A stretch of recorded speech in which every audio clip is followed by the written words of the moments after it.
जल्दी जल्दी पाओ जल्दी। ओए पुੱਤ ਪੜੋਲੇ ਚ ਪਾਣੇ ਹੀ ਆ ਇੱਥੇ ਨੂਰ ਨਾ ਬੋਲੇ ਚ ਕੜਾਈਆ ਪਤੀਲੇ ਦੀ ਪਾਪਾ ਸਿੱਧੀ ਜਾਵੇ ਚ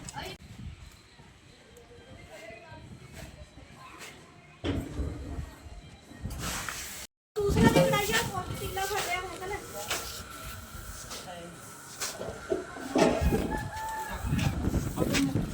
ਅੱਡੀ ਛੱਡ ਲੈ ਅਮਾ ਪੂਰੇ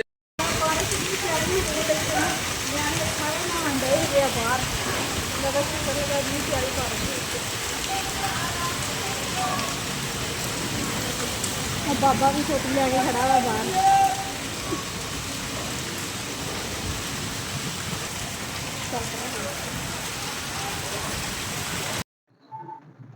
हाँ जी अस्सलाम वालेकुम मेरे प्यारे भैन भरा। हाँ जी सुनाओ जी की हाल चले सुनाओ सब ठीक ठाक अम्मी अबू भैन भरा राजी राजी। हाँ जी अलहमदुलिल्लाह शुक्र अल्लाह दा असी भी ठीक। हाँ जी मेरे भैन भरा शाम का खाना बनाते पे सीगे ते हजे ना कुकर मैं चूल्हे के उपर ही रखा है व्लॉग शुरू करना सीगा ते फिर ना एक ना काम खराब हो गया सीगा वो भी मैं अपने भैन भरावां नूं दसूंगी। तो बस अल्लाह की करम नवाजी हुई आ ते बाल ना असी बच गए है ठीक है जी। तो मैं अपने भैन भरावां नाल शेयर करदी हां असी अज बनाउण लगे है मसर ते चावल ठीक है जी। तो काफ़ी दिन हो गए सी बच्चे कहते सी मसर चावल बनाने है पानी उबलने वास्ते रख दिता हुआ चावल भे के रख दिते हुए उन्नी जल्दी जिन्नी जल्दी चावल भे के रख दो ना उन्नी जल्दी उबल जाते हैं। तो असी ना लगाना है वा लसन का तड़का ठीक है जी। लसन छिल के ना तो कट लिया है वा बरीक बरीक लसन का तड़का लगाते हैं। दूसरे चूल्हे देखते हैं कि सानू अगर सिल्वर की कौली लभ गई ना तो असी कौली के तड़का लगा लेना वा लभ गई जी लभ गई कौली लभ गई। हाँ जी हुण माचिस लभदे है माचिस भी लभ गई हैगी आ।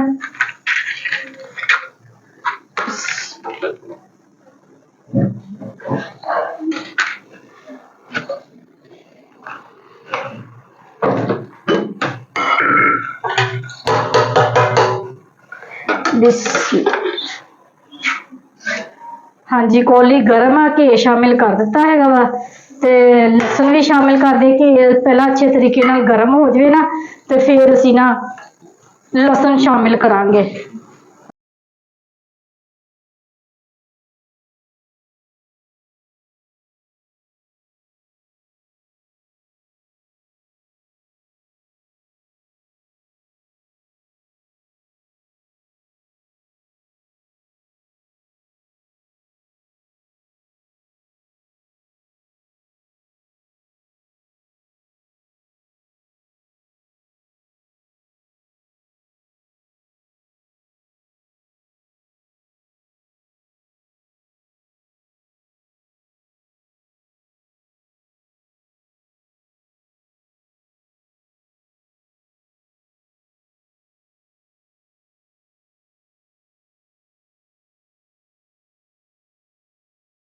हाँ जी मेरे भैन भ्राओ चावल उबाल ले है भुख बहुत शदीद लगी हुई आ दाल उपर पा ली जरा ठंडी होंगी तो हाँ जी मैं अपने भैन भरावां दसदी भी अज की होया।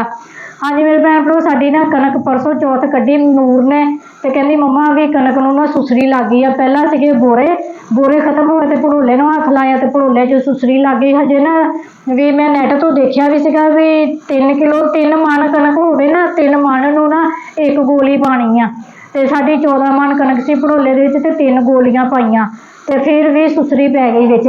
तो फिर असी ना अद्धी उदन कड्ढी हैगी अद्धी पूरी छत ते खिलार के उन्होंने धुप लवाया वो बोरिया दे विच कल पा ली। तो दूसरा भड़ोला जिहड़ा सीगा सारा ही ढेरी बाहर कर लिया यानी कि 14 मन की 14 मन कनक साडी बाहर उपर छत ते पई सीगी 2 बोरे भरे हुए।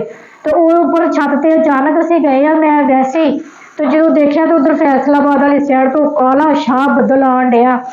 मैं नूर फैसल मिसबा ने मैं कहा जल्दी बच्चे ऊपर आओ जल्दी जल्दी अपने ना कनक कट्ठी कर लीए। कनक हजे कट्ठी करन दे नाल ही नेर आ गया है वा नेर आया तो मैं कहा जल्दी जल्दी ना निम के पत्ते भी ले आंदे सी गोलियां भी होर ले आंदियां होईयां सी। मेरे पापा ने उधरों दे फरिश्ता बन के बच्चे आए उधरों दी जहीर इस्माइल एहसन भी फैसल नूं बुलाउण वास्ते आए खेडण वास्ते तो बाहर गली च खड़े आ। तो मैं कहा अल्लाह ने फरिश्ते भेजे उन्होंने सद्दिया मैं कहा पुत जल्दी आ जाओ साडी गली च पठान है साडी गली दे विच उन्हां दा मुंडा सीगा फैसल दा दोस्त उन्होंने भी मैं बुलाया मैं कहा पुत जल्दी आओ तो साडी कनक फटाफट ना ਭੜੋਲੇ 'ਚ ਪਾਓ, ਜਲਦੀ ਜਲਦੀ ਭੜੋਲਾ ਅੰਦਰ ਰੱਖਿਆ। ਕਣਕ ਹਜੇ ਸਿੱਟਣ ਡਏ ਆ ਵੀ ਕਿੰਨੇ ਬੋਰੇ ਹਜੇ ਬਾਹਰੇ, 4 ਬੋਰੇ ਕਣਕ ਦੇ ਭਰੇ ਹੋਏ ਸੀ, ਉਹ ਬਾਹਰੇ ਪਏ ਤੇ ਕਣਕ ਜਿਹੜੀ ਥੱਲੇ ਸੀਗੀ ਉਹ ਵਿੱਚ ਸਿੱਟ ਲਈ ਭੜੋਲਿਆਂ ਦੇ। ਤੇ ਬਾਰਿਸ਼ ਏਦਾਂ ਆਈ ਆ, ਮੋਟੇ ਮੋਟੇ ਕਿਣੇ ਬਾਰਿਸ਼ ਦੇ। ਉਹ ਮੇਰੇ ਦਿਲ ਦੀ ਧੜਕਨ ਤੇਜ਼। ਮੈਂ ਕਿਹਾ ਅੱਲਾ ਸੋਹਣਿਆ ਕੀ ਹੋ ਗਿਆ। ਉਹ ਮੈਨੂੰ ਹਜੇ ਤੱਕ ਮੇਰੇ ਦਿਲ ਦੀ ਧੜਕਨ ਤੇਜ਼ ਹੈਗੀ ਆ ਵੀ 14 ਮਣ ਕਣਕ ਤੋਂ ਬਾਰਿਸ਼ ਧੜੱਲੇ ਦੀ ਇੰਨੀ ਤੇਜ਼ ਬਾਰਿਸ਼ ਹੋਈ ਆ, ਫਿਰ ਵੀ ਸਾਡੀ ਕਣਕ ਮੇਰੇ ਖਿਆਲ 20 ਕਿਲੋ ਕਣਕ ਹੋਣੀ ਜਿਹੜੀ ਛੱਤ ਤੇ ਬੋਰਿਆਂ ਦੇ ਵਿੱਚ ਪਈ ਸੀਗੀ, ਉਹ ਖਰਾਬ ਹੋ ਗਈ ਆ। ਮੈਂ ਕਿਹਾ ਹੁਣ ਉਹਨੂੰ ਧੋਵਾਂਗੇ ਕੱਲ ਨੂੰ ਤੇ ਸਾਫ਼ ਸੂਫ ਕਰਾਂਗੇ, ਵਿੱਚ ਉਹਦੀ ਰੋਡ ਜਿਹੜੇ ਹੈਗੇ ਆ। ਜ਼ਾਇਆ ਤੇ ਨਹੀਂ ਨਾ ਕਰਨੀ ਹੈਗੀ, ਤੇ ਕਾਫੀ ਜ਼ਾਇਆ ਹੋਏ ਵੀ ਆ ਜਿਹੜੇ ਖਿਲਰ ਗਈ ਨਾ ਕੰਧਾਂ ਦੇ ਆਸੇ ਪਾਸੇ, ਉਹ ਫਿਰ ਨਾ ਅਸੀਂ ਫਿਰ ਧੋ ਦਿੱਤੀ। ਵਿੱਚ ਰੇਤਾ ਮਿੱਟੀ ਛੱਤ ਦੀ ਰਲ ਗਈ ਸੀਗੀ। ਇਹ ਟੈਨਸ਼ਨ ਬਣੀ ਸੀਗੀ ਬਹੁਤ ਜ਼ਿਆਦਾ ਮੈਨੂੰ। ਤੇ ਨਾ ਬਸ ਅੱਲਾ ਦਾ ਲੱਖ ਸ਼ੁਕਰ ਹੈ ਸੋਹਣੇ ਰੱਬ ਦਾ ਵੀ ਮੇਰੇ ਉਧਰਲੇ ਮਹੱਲੇ ਦੇ ਮੇਰੇ ਬੱਚੇ ਜਿਹੜੇ ਹੈਗੇ ਫੈਸਲ ਨੂੰ ਬੁਲਾਉਣ ਵਾਸਤੇ ਆਏ, ਉਹ ਆ ਗਏ ਤੇ ਸਾਡਾ ਭੜੋਲੇ ਦੇ ਵਿੱਚ ਕਣਕ ਪੈ ਗਈ। ਜੇ ਅਸੀਂ ਹੁੰਦੇ ਨਾ ਤੇ ਪ੍ਰੋਗਰਾਮ ਵੜਨਾ ਸੀ, ਮੈਂ ਹੀ ਖਤਮ ਹੋ ਜਾਣਾ ਸੀ ਵੀ ਇੰਨੀ ਕਣਕ ਜਿਹੜੀ ਭਿੱਜ ਜਾਣੀ ਸੀਗੀ। ਤੇ ਜਦੋਂ ਅਸੀਂ ਕਣਕ ਪਾ ਕੇ ਥੱਲੇ ਆ ਗਏ, ਭਿੱਜ ਗਏ ਬਾਰਿਸ਼ 'ਚ, ਤੇ ਮੈਂ ਕੱਪੜੇ ਚੇਂਜ ਕਰਨ ਦੇ ਤੇ ਮਿਸਬਾ ਕਹਿੰਦੀ ਪਾਪਾ ਦਾ ਫੋਨ ਆਇਆ। ਪਾਪਾ ਕਹਿੰਦਾ ਕਣਕ ਚੁੱਕ ਲਈ? ਕਹਿੰਦੀ ਹਾਂ ਚੁੱਕ ਲਈ। ਪਾਪਾ ਕਹਿੰਦੇ ਇੱਦਾਂ ਕਹਿੰਦਾ ਚਲੋ ਸ਼ੁਕਰ ਆ ਚੁੱਕ ਲਏ ਹੈਗੇ, ਨਹੀਂ ਤੇ ਮੈਂ ਤਾਂ ਕਹਿੰਦਾ ਸੋਚਣ ਡਿਆ ਸੀਗਾ ਵੀ ਭਿੱਜ ਗਈ ਹੋਣੀ ਤੇ ਕੱਲ ਨੂੰ ਉਬਾਲ ਕੇ ਵੰਡਣੀ ਪੈਣੀ। 14 ਮਣ ਕਣਕ ਤੋਬਾ ਤੋਬਾ, ਮੈਨੂੰ ਬਹੁਤ ਅੱਜ ਪਰੇਸ਼ਾਨੀ ਹੋਈ ਗਈ ਆ। ਅਚਾਨਕ ਉੱਪਰ ਗਏ ਹੈਗੇ ਆ ਵੀਡੀਓ ਬਣਾਉਣ ਵਾਸਤੇ। ਮਿਸਬਾ ਕਹਿੰਦੀ ਪਈ ਆ ਮੰਮਾ ਵੀਡੀਓ ਕੋਈ ਵੀ ਨਹੀਂ ਹੈਗੀ ਟਿਕਟੋਕ ਦੀ, ਤੇ ਆਜੋ ਵੀਡੀਓ ਬਣਾ ਲਈ। ਮੈਂ ਕਿਹਾ ਮੈਂ ਤਾਂ ਕਣਕ ਇਕੱਠੀ ਕਰਨ ਲੱਗੀ ਆ। ਕਹਿੰਦੇ ਚਲੋ ਫਿਰ ਮੈਂ ਇਹੀ ਬਣਾ ਲੈਂਦੀ ਆ। ਤੇ ਉਹ ਜਦੋਂ ਉੱਪਰ ਛੱਤ ਤੇ ਗਏ ਆ ਤੇ ਕਾਲਾ ਸ਼ਾਹ ਬੱਦਲ, ਤੇ ਬਸ ਮੈਂ ਨਾ ਅੱਲਾ ਦਾ ਲੱਖ ਸ਼ੁਕਰ ਅਦਾ ਕਰਨ ਦੇ, ਮਿਸਬਾ ਦਾ ਵੀ ਸ਼ੁਕਰੀਆ ਅਦਾ ਕਰਦੀ ਆ ਜਿਹੜੇ ਮੈਨੂੰ ਨਾ ਟਿਕਟੋਕ ਬਣਾਉਣ ਵਾਸਤੇ ਛੱਤ ਤੇ ਲੈ ਗਏ ਤੇ ਬੱਚੇ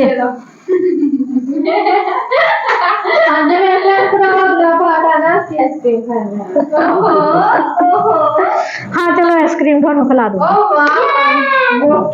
हाँ आइसक्रीम खिला दो।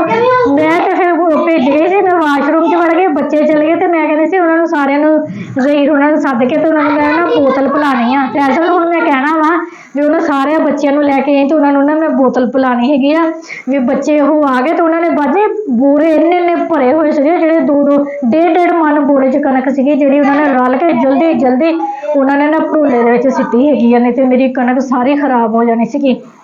ਆਹ ਮੇਰੇ ਭੈਣ ਭਰਾ ਸਾਡਾ ਅੱਜ ਦਾ ਵਲੋਗ ਆ। ਵਲੋਗ ਬਣਾ ਨਹੀਂ ਸਕੇ ਕਿਉਂਕਿ ਹਾਲਤ ਬਹੁਤ ਖਰਾਬ ਸੀਗੀ। ਨੇਰ ਅਸੀਂ ਗਏ ਚੁੱਕਣ ਦੇ ਹਾਲ ਹੋਇਆ ਤੇ ਮੇਰੀ ਅਚਾਨਕ ਨਜ਼ਰ ਗਈ ਤੇ ਤੂੰ ਵੀਡੀਓ ਬਣਾ ਰਹੀ ਹੈ। ਨਾ ਗੁੱਸਾ ਜਿਹਾ ਕਿ ਕੋਈ ਹਾਲ ਦੀ ਵੀਡੀਓ ਬਣਾ ਦੇ। ਉਧਰੋਂ ਬਾਜੀ ਬਾਰਿਸ਼, ਉਧਰੋਂ ਸਾਰੇ ਮੁੰਡੇ ਅਸੀਂ ਸਾਰੇ ਲੱਗੇ ਹੋਏ ਚੱਕਰ, ਤੇ ਨੂਰ ਵੱਲ ਦੇਖਿਆ। ਮੈਂ ਕਹਿੰਦੀ ਜਲਦੀ ਨਾ ਵੱਡਾ ਹੈਗੀ ਸਾਡੇ ਸ਼ਾਲ ਹੈਗੀ ਮੋਟੀ ਜਿਹੀ, ਮੈਂ ਕਿਹਾ ਜਲਦੀ ਉਹ ਲਿਆ ਵੀ ਮੈਂ ਨਾ ਕਣਕ ਦੇ ਉੱਤੇ ਪਾ ਦੇਵਾਂ ਵੀ ਥੱਲੋਂ ਫਟਾਫਟ ਚੁੱਕ ਲਾਂਗੇ ਵੀ ਬਾਰਿਸ਼ ਜਿਹੜੀ ਨਾ ਉਹਦੇ ਉੱਤੇ ਪਾਉਂਗੀ। ਤੇ ਜਦੋਂ ਇਹਦੇ ਵੱਲ ਦੇਖਿਆ ਤੇ ਆਰਾਮ ਨਾਲ ਵੀਡੀਓ ਬਣਾਉਣ ਡਈ। ਮੈਂ ਕਿਹਾ ਸ਼ਾਬਾਸ਼ ਧੀਏ ਸ਼ਾਬਾਸ਼। ਮੈਂ ਕਿਹਾ ਬਾਹਰ ਹਾਂ ਵੀਡੀਓ ਬਣੀ, ਸਾਡੇ ਵਾਲ ਉੱਡਣ ਦੇ ਮੀਂਹ 'ਚ ਭਿੱਜੇ ਹੋਏ ਤੇ ਬੁਰਾ ਹਾਲ ਹੋਏ ਮੈਂ ਤੇ ਦੌੜ ਕੇ ਕਣਕ ਚੁੱਕੀ ਹੈਗੀ। ਮੈਨੂੰ ਤੇ ਉਦੋਂ ਆਪਣਾ ਆਪ ਵੀ ਨਹੀਂ ਸੁੱਝਣ ਡਿਆ ਸੀ। ਮੈਂ ਕਹਿੰਦੀ ਮੇਰੀ ਕਣਕ ਸਾਲ ਦੀ, ਮੇਰੀ ਕਣਕ ਮੈਨੂੰ ਬੜੀ ਅੱਜ ਪਰੇਸ਼ਾਨੀ ਹੋਈ। ਨਹੀਂ ਉਹ ਭਿੱਜੀ ਹੋਈ ਪਈ ਬੋਰੇ ਤੇ ਉਹਨਾਂ ਨੂੰ ਨਾ ਧੋਊਂਗੀ, ਕੱਲ ਨੂੰ ਸਾਫ਼ ਕਰੂੰਗੀ, ਫਿਰ ਉਹਨੂੰ ਸੁਕਾ ਕੇ ਨਾ ਤੇ ਸਿਆ ਲਾਂਗੀ। ਨਹੀਂ ਉਹ ਨਹੀਂ ਵਿੱਚ ਪਾਣੀ। ਤੇ ਹਾਂਜੀ ਮੇਰੇ ਭੈਣ ਭਰਾ ਖਾਣਾ ਮੈਂ ਬਹੁਤ ਅੱਛਾ ਬਣਾਉਂਦੀ ਹੈਗੀ ਆ। ਨਹੀਂ ਮੈਂ ਮੰਮਾ ਹਾਂ ਨੂਰ ਵੀ ਮੇਰੀ ਬਹੁਤ ਅੱਛਾ ਖਾਣਾ ਬਣਾਉਂਦੀ ਹੈ, ਬਹੁਤ ਜ਼ਬਰਦਸਤ। ਮੇਰਾ ਸਾਲਨ ਤੇ ਨੂਰ ਦਾ ਸਾਲਨ ਕੋਈ ਘਰ ਵਾਲਾ ਖਾਵੇ ਨਾ ਤਾਂ ਉਹ ਪਹਿਚਾਣ ਨਹੀਂ ਸਕਦੇ ਹੈਗੇ ਵੀ ਨੂਰ ਨੇ ਬਣਾਇਆ। ਪਾਣੀ ਖਾ ਲਓ ਉੱਪਰ ਸਵਾਦ ਵੀ ਮੈਂ ਪਾਇਆ। ਹਾਂਜੀ ਮੇਰੇ ਭੈਣ ਭਰਾ ਤੁਹਾਨੂੰ ਸਾਡਾ ਅੱਜ ਦਾ ਵਲੋਗ ਅੱਛਾ ਲੱਗਿਆ ਵਾ ਤੇ ਲਾਈਕ ਕਰਿਓ, ਸਬਸਕ੍ਰਾਈਬ ਕਰਿਓ, ਘੰਟੀ ਦਾ ਲਾਜ਼ਮੀ ਦਬਾ ਦਿਓ। ਤੇ ਅੱਜ ਮੇਰੇ ਭੈਣ ਭਰਾ ਜਿੱਥੇ ਰਹਿ ਰਹੇ, ਜਿਹੜੇ ਲੋਕ ਰਹਿ ਰਹੇ ਮੈਨੂੰ ਦੇਖ ਰਹੇ ਆ, ਖੁਸ਼ ਰਹੋ, ਸ਼ਾਦ ਰਹੋ, ਆਬਾਦ ਰਹੋ, ਹਮੇਸ਼ਾ ਹੱਸਦੇ ਤੇ ਮੁਸਕਰਾਦੇ ਰਹੋ। ਠੀਕ ਆ ਜੀ, ਤੇ ਮੈਨੂੰ ਦਿਓ ਹੁਣ ਇਜਾਜ਼ਤ। ਅੱਲਾ ਹਾਫਿਜ਼।